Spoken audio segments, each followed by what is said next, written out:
My name is Melanie, and I learned early that love in my family wasn't shared equally. My sister Tracy was the star always praised, always handed the best of everything. Me, I was the afterthought remembered only for chores or to make Tracy look better. I got used to it, hand-me-down clothes, forgotten birthdays. My parents' eyes lighting up for her, but never for me. They gave Tracy a house when she graduated, a shiny new place to start her life. My gift, a $5 lottery ticket tossed my way like a joke. But that lottery ticket changed everything. If you've ever felt invisible in your own family, hit that subscribe button and join me on this journey. I grew up in Charlotte, North Carolina, in a house that looked perfect from the outside: white siding, a neatly trimmed lawn, a porch swing that creaked in the summer breeze. But inside it was clear I didn't belong the way my sister Tracy did. Tracy was 4 years older, with a smile that could charm anyone and a knack for graphic design that my parents Janet and Philip called a gift from above. They poured everything into her: private art lessons, fancy software trips to design workshops in Atlanta. Me, I got the leftovers, the hand-me-downs, the half-hearted nods when I brought home a good report card. I was 7 when I first noticed it. That Christmas, the living room glowed with string lights and the tree was buried under a pile of gifts. Tracy tore into a massive box, squealing when she found a sleek digital drawing tablet, the kind professionals used. My mother clapped, her eyes sparkling, and my father grabbed his camera to capture every second. I sat on the couch, clutching my knees, waiting for my turn. When it came, my mother handed me a small, wrinkled bag from the dollar store. Inside was a used backpack, faded blue with a broken zipper. "It's practical," she said, barely looking at me.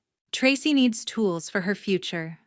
I forced a smile, but my throat burned as I watched Tracy sketch on her tablet, the screen lighting up her face, while I stuffed the backpack under the couch. Birthdays were no better. For Tracy's 13th, my parents rented a banquet hall, hired a DJ, and invited half the neighborhood. She got a custom sketchbook embossed with her name and a set of high-end markers. The cake was 3 tiers chocolate with edible gold flakes. My 9th birthday fell a month later. I got to invite one friend, Bethany, who lived down the street, and we ate store-bought cupcakes at the kitchen table. My gift was a dog-eared paperback novel, the kind you find in thrift store bins. "You like to read, don't you?" my father said, his voice flat. I nodded, but I didn't read that book. I couldn't. It sat on my shelf, a reminder that I was always second best. Bethany was the only one who seemed to notice. She was my best friend even back then, a scrappy kid with messy braids and a laugh that made everything feel lighter. "Your family's weird," she'd say, sneaking me an extra cupcake. Why do they act like Tracy's the only kid? I didn't have an answer, but her words stuck with me like a splinter I couldn't pull out. By high school, the gap widened. Tracy was a star at West Charlotte High, winning art contests and getting her designs printed in the school paper. My parents framed every certificate, hung every sketch on the living room walls. I wasn't bad at school: straight A's in English, a knack for writing stories, but my achievements were invisible. Once I won a short story contest and showed my mother the certificate. She glanced at it, then said, "That's nice, Melanie, but Tracy's portfolio is what colleges care about." I folded the certificate and never showed them anything again. The summer before my senior year, Tracy graduated high school. My parents threw a backyard party complete with string lights, a catered buffet, and a banner that read, "Tracy's Bright Future." They gave her a brand new laptop, top of the line, for her design program at UNC Charlotte. I helped set up the tables, carried trays of food, smiled when relatives asked how I was doing. No one asked about my plans, and I didn't expect them to. That night, I sat on the porch steps watching fireflies blink in the yard and promised myself I'd get out someday. My own graduation came a year later. I'd worked hard, earned a partial scholarship to a local college, but my parents didn't throw a party. No banner, no lights, no gifts. We ate takeout pizza in the dining room, just the 4 of us. Tracy was there, home from college, talking about her latest design project. My mother listened, nodding, while my father scrolled on his phone. I didn't expect much, but I hoped for something, a card, a pat on the back. Instead, my mother slid a plain envelope across the table. A little something, she said, her smile thin. Inside was a $5 lottery ticket, the kind you buy at gas stations. Maybe you'll get lucky, she said like it was a joke. I looked at her, then at my father, who didn't even glance up. Tracy smirked, her eyes flicking to the ticket. I tucked it into my pocket, my chest tight, and nodded. They didn't notice the way my hands shook. That ticket wasn't just a cheap gesture, it was proof I'd never be enough. Tracy got a laptop, a future, a spotlight. I got a scratch-off, a shrug, a reminder to stay in my place. But I didn't cry, not then. I'd learned long ago that tears didn't change anything. Instead, I held onto that ticket not because I thought it'd win, but because it was mine, one of the few things they'd ever given me. Looking back, I used to think, if I tried harder, got better grades, stayed quieter, caused less trouble, they'd see me. I'd stay up late helping with dishes, folding laundry, anything to earn a glance. But it never worked. My mother would say, Tracy's got a big showcase this weekend, so we're all pitching in for her. My father would nod, adding, You're sensible, Melanie. You don't need the fuss. Sensible. That's what they called me, like it was a compliment, but it just meant invisible. Bethany was the only one who got it. We'd sit on her front porch sharing a soda, and she'd rant about how unfair it was. They treat you like a guest in your own house, she'd say, her eyes flashing. One day, you're gonna show them. I'd laugh it off, but her words planted a seed. I didn't know how, but I wanted to prove I was more than the kid they forgot. By the time I finished high school, I was done hoping. I'd spent 18 years chasing a love that wasn't there. The lottery ticket in my pocket felt heavier than it should, not because of what it was, but because of what it meant. I didn't know then that it'd change my life, not just my bank account, but the way I saw myself. All I knew was that I couldn't stay in that house under that roof, where every corner reminded me I'd never measure up. So I packed what little I owned, some faded clothes, a cracked phone, a notebook filled with half-written stories. I stuffed them into a duffel bag, left a note on the kitchen counter. I'm moving out, don't worry, and walked away from that life in Charlotte without looking back. I found a studio apartment downtown, a cramped box with peeling paint and a window that rattled when trucks passed by. The rent ate half my paycheck, but it was mine. No one told me to be sensible. No one compared me to Tracy. No one expected me to fade into the background. I got a job waiting tables at a diner off Tryon Street, slinging burgers and coffee for tips that barely covered groceries. College was part-time, a few classes at the community college when I could afford it. My parents didn't offer to help with tuition. Tracy's design degree was their priority, and they'd already bought her a house in the suburbs, a cute bungalow with a picket fence. I didn't ask for their money. I'd learned long ago that asking got me nowhere. Life was hard, but it was honest. I'd come home after a double shift, feet aching, hands smelling of grease, and collapse onto a thrift store mattress. The apartment was quiet, just the hum of a cheap fan and the distant wail of sirens. For the first time, I felt lighter, like I'd shed a weight I hadn't known I was carrying. My family didn't call, didn't text. The group chat, where I was still technically included, was all about Tracy, photos of her new house, her latest design project. My mother's gushing captions, like "so proud of our star." I'd scroll past, my thumb hovering, then lock my phone. Bethany was the only one who checked in, dropping by with a pizza or dragging me to a late-night coffee shop. "You're better off without them," she'd say, her eyes fierce. I wanted to believe her, but sometimes in the quiet I wondered if I'd ever stop feeling like the kid they forgot. That lottery ticket, the one my mother had tossed me like a pity prize, stayed in a drawer by my bed, buried under loose change and a stack of unpaid bills. I didn't scratch it, didn't even look at it. To me, it was a symbol of their indifference, not a chance at anything real. Every few weeks, I'd open the drawer, see its crumpled edge, and shut it again. It wasn't about the money. I didn't believe in luck. It was about what they thought I was worth, a $5 gamble, nothing more. Months turned into a year, then 2. I was 20 now, juggling diner shifts and college assignments, scraping by on instant noodles and stubborn pride. One Friday night, after a grueling 10-hour shift, I came home to a flickering light bulb and a final notice on my electric bill. I sank onto the floor, exhausted, staring at that drawer. Something nudged me, not hope, but defiance. I was tired of carrying their dismissal, tired of letting that ticket define me. I grabbed at my hand steady and sat at the wobbly kitchen table. My phone was open to the North Carolina lottery website, the numbers glowing on the screen. I scratched the silver coating, not expecting anything, just wanting to be done with it. The first number was 12, then 25, 38, 47, 53, 64. My breath caught, but I shook my head, certain I'd misread. I checked again, whispering each number, my heart thumping so loud I could barely think. They matched. Every single one. The website flashed a message. "Congratulations, you've won the jackpot, $68 million. I dropped the ticket, my hands trembling, and stared at it like it might vanish. This wasn't real. It couldn't be. I'd spent my life being overlooked, and now this. I sat there silent, the room spinning, until the weight of it hit me. I'd won. Not just money, but a chance to rewrite everything. I didn't sleep that night. My mind raced, questions piling up. What now? Who could I tell?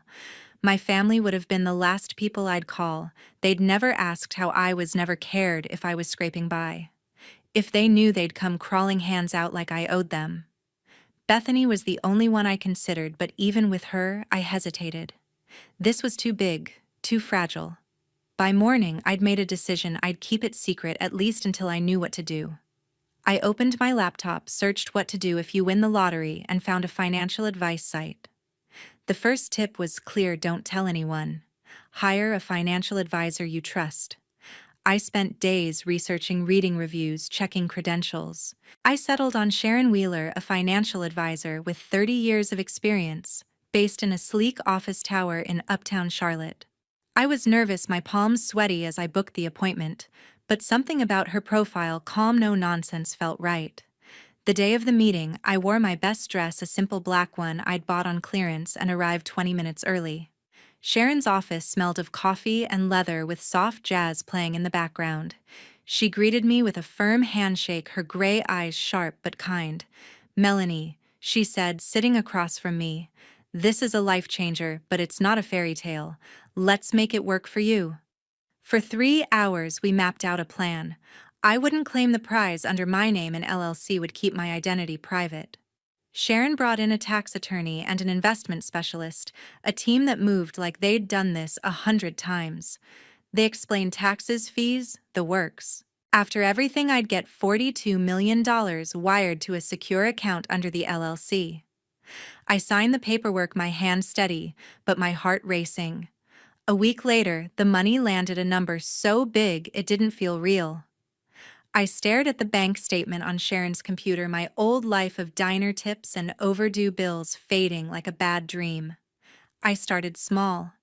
I paid off my student loans, cleared my credit card debt, and moved out of that dingy studio into a modest townhouse in a quiet Charlotte neighborhood. It had hardwood floors, a tiny backyard, and windows that let in the morning sun. I bought a used Honda Civic, reliable but low-key, nothing flashy. Sharon pushed me to think bigger, not mansions or sports cars, but investments, a future.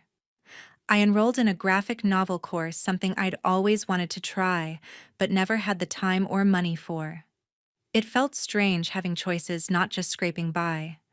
Through it all, I stayed quiet. I didn't tell Bethany, not yet. I didn't post on social media, didn't call my family. The group chat was still active, filled with Tracy's updates, her new design clients, her house renovations, my mother's endless praise. I'd see their messages and feel a pang, not of anger, but of distance.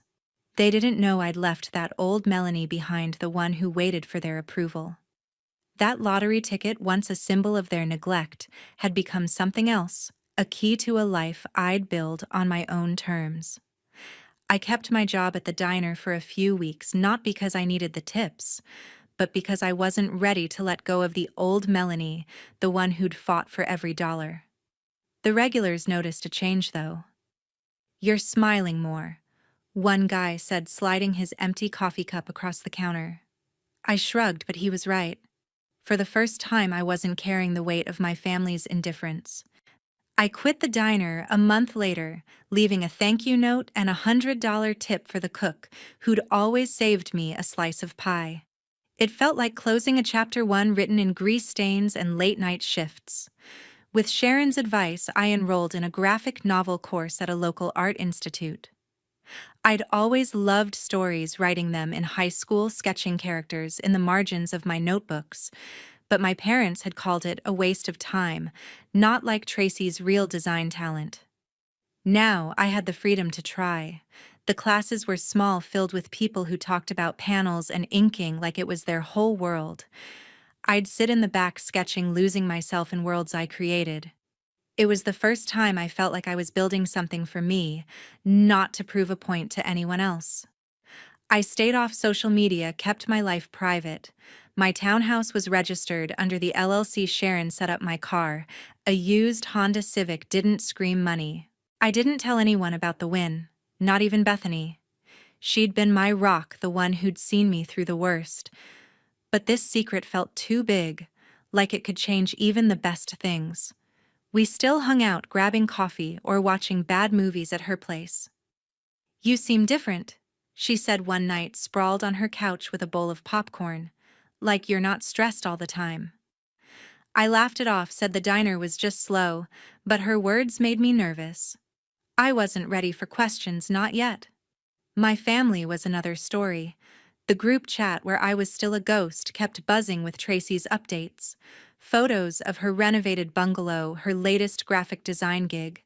My mother's captions, like Tracy's "killing it," filled the screen. I'd glance at them, feel a dull ache, then put my phone away. They didn't call, didn't ask how I was. Once I texted a simple, "Hey, how's everyone?" No one replied, not even with an emoji. It stung, but it wasn't new. I'd stopped expecting them to care years ago. Sharon became more than an advisor. She was a mentor, someone who saw potential in me beyond the money. We met monthly, reviewing investments, stocks, bonds, a small stake in a local startup.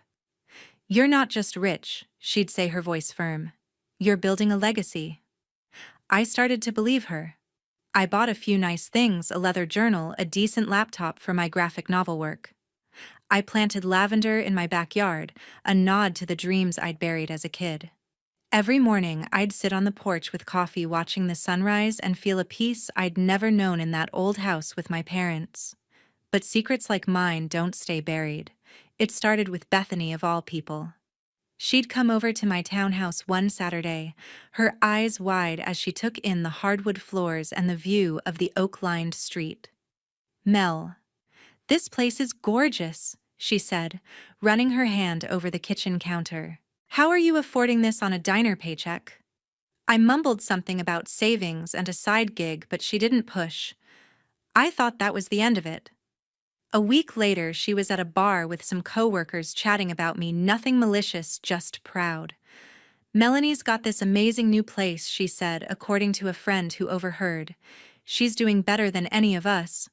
That friend told another, and soon whispers were floating around Charlotte's small world circles. I didn't notice at first. I was too busy with my graphic novel course, sketching a story about a girl who rises from nothing. But then my phone started buzzing. A text from an old high school acquaintance. "Heard you're living large now, Mel. What's the deal?" I ignored it, my stomach twisting. Then came an email from a distant cousin asking if I was sitting on some cash. I deleted it, but the unease grew. The final straw was a message in the family group chat, the first in months, that wasn't about Tracy. It was from my mother. "Melanie, we heard you moved to a nice place. Why didn't you tell us?" No warmth. Just curiosity, like she was sniffing out a lead. I stared at that message, my coffee going cold. Tracy chimed in an hour later. "Yeah, Mel, what's up? Spill the tea." Her tone was playful, but I knew better. My father didn't say anything as usual, but his silence felt heavier than ever. I didn't respond. I couldn't. The idea of them knowing, guessing, even made my skin crawl. For years, they'd ignored me, left me to scrape by while Tracy got everything. Now, because of a rumor, they were circling like vultures. I locked my phone, my hands shaking, and called Sharon. Rumors spread fast. Sharon said, her voice calm but serious. You need to tighten things up. She suggested re-registering my assets under a new LLC layer, changing my mailbox to a P.O. box, and avoiding flashy purchases. I followed her advice, but the damage was done. 2 days later, my mother called. I let it go to voicemail.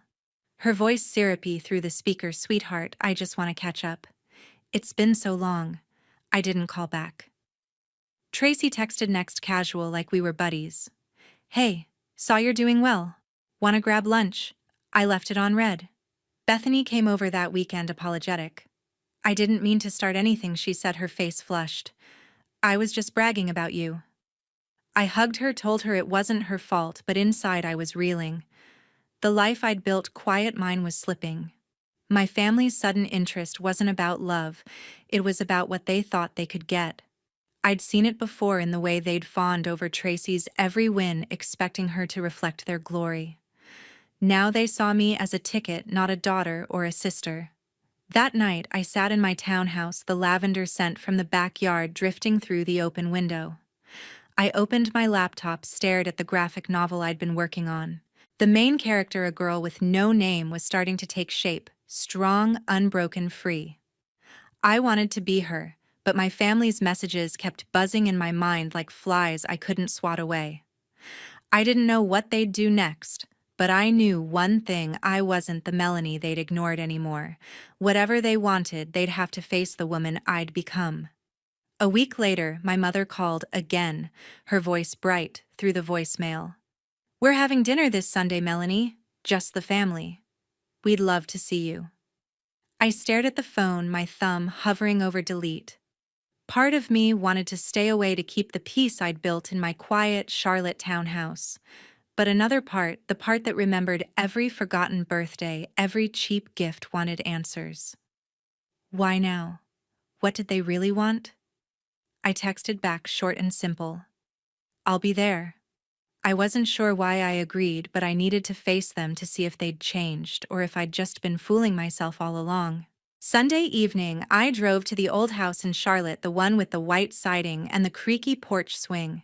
It looked the same neatly trimmed lawn, same faded curtains in the windows, but it felt smaller, like a memory I'd outgrown.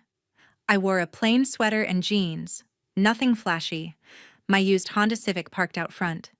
My mother opened the door, her smile wide but brittle, and pulled me into a hug that lasted a second too long.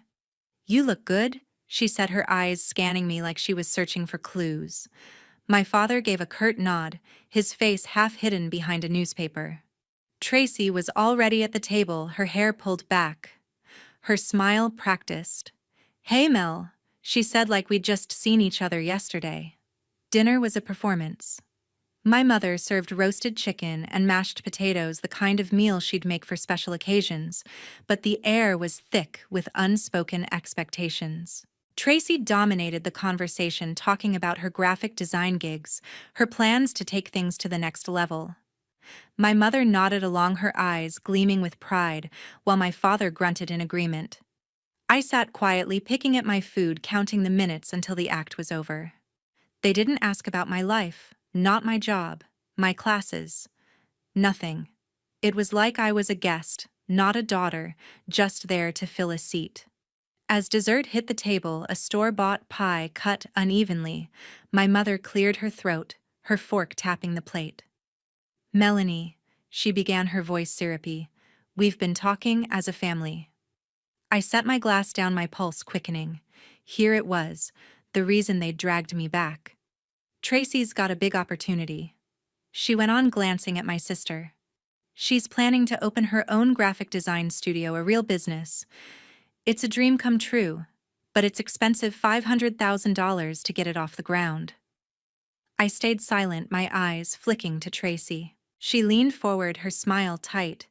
"It's a sure thing, Mel," she said. "I've got clients lined up, but the startup costs are killer. We thought since you're doing so well." She trailed off, but the implication hung heavy. My father finally looked up, his gaze steady, like he'd already decided I'd say yes. My mother chimed in, her tone coaxing. "You've got that nice place now, Melanie.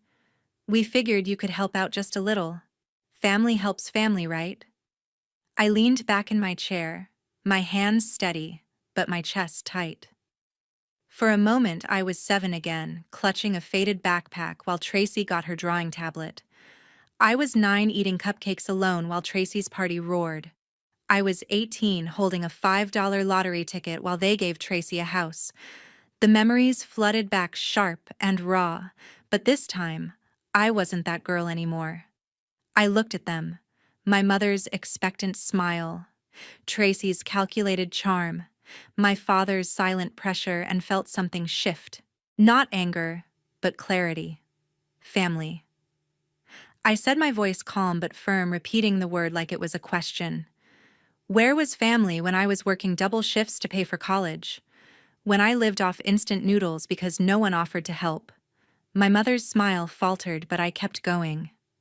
Where were you when I got that lottery ticket, the one you thought was a joke? You gave Tracy a house, a future, everything. Me. You gave me a shrug and told me to be sensible. The room went quiet, the kind of silence that presses against your skin. Tracy shifted in her seat, her eyes narrowing. "That's not fair," she said, her voice sharp. "We all had our struggles. You don't get to rewrite history because you're doing okay now." My father nodded, his jaw tight, but my mother reached out, her hand hovering over mine. "Melanie, we did our best," she said, her voice cracking. "We're asking for help now because we're family. Don't turn your back on us." I pulled my hand away, my gaze steady. "I'm not turning my back," I said. "I'm just done pretending we're something we're not. You didn't see me then, and you don't see me now. You see money." I turned to Tracy, my voice even. "You want your studio, work for it like I did. No one's stopping you." I stood, grabbing my purse, my heart pounding, but my steps sure. "I used to want your approval," I said, looking at them one last time. "I used to think if I tried hard enough you'd love me, but I don't need that anymore." My mother gasped, her hand at her throat, but Tracy just stared, her face a mix of shock and anger. My father looked away, his newspaper forgotten. I walked to the door, the creak of the floorboards loud in the silence. Before I left, I turned back, my voice softer but clear. "I'm helping someone who actually saw me," I said. "Bethany's opening a print shop and I'm backing her. That's what family does, shows up when it matters." I stepped outside, the cool night air hitting my face. The porch swing swayed gently, a ghost of the past, but I didn't look back. I got into my car, the engine humming as I pulled away from the house that had never been home. My hands gripped the wheel, not from fear, but from a strange relief. I'd said what I'd carried for years, and it felt like shedding a skin I'd outgrown. They wanted $500,000, but what they got was a truth they couldn't ignore. Driving back to my townhouse, I thought about Bethany. She'd been there through every low, bringing pizza when I was broke, listening when I felt invisible. She didn't know about the lottery yet, but I'd tell her soon, not just because I trusted her, but because she'd earned it. I'd help her open that print shop, not to prove a point to my family, but because it was right. They'd called me sensible, but they didn't know what I'd built, a life where I chose who mattered where. I wasn't defined by their neglect. When I got home, I sank onto my couch, the lavender scent from the backyard drifting through the window. My phone buzzed, another text from my mother, "Melanie. How could you say those things?" I didn't reply. I didn't need to. For the first time, I wasn't running from their expectations or chasing their love. I was free, not because of the $68 million, but because I'd finally seen my own worth, and that was something they'd never take away. I told Bethany about the lottery the next week, sitting in her cramped apartment over takeout tacos. Her eyes widened, her fork frozen midair. $68 million, she gasped, then laughed, pulling me into a hug. Mel, you're insane for keeping this quiet.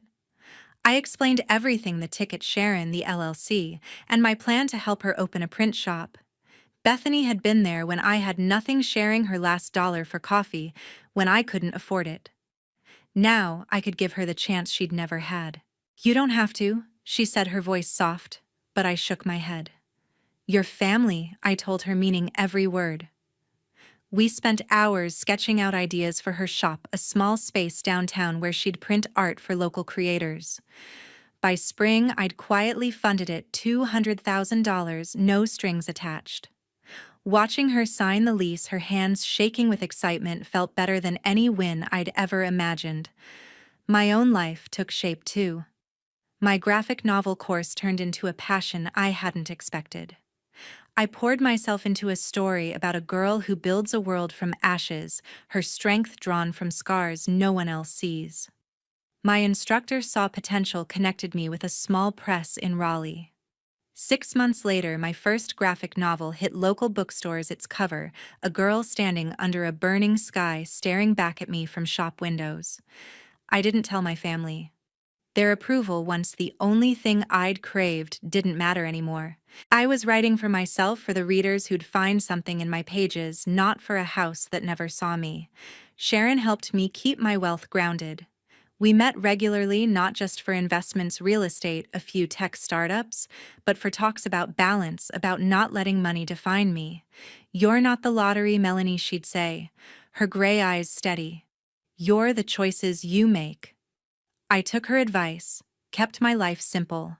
My townhouse, my Honda Civic, a few trips to quiet places like Asheville's mountains or Wilmington's beaches.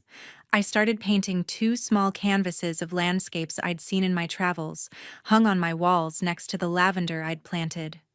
Every piece was a reminder I was building a life, not escaping one. My family didn't disappear, though I wished they would. My mother's texts kept coming, softer now, laced with guilt. We miss you, Melanie. Let's talk. Tracy sent an occasional message, less demanding, more careful. Saw your book in a store. Didn't know you did that. I didn't respond, but I didn't block them either.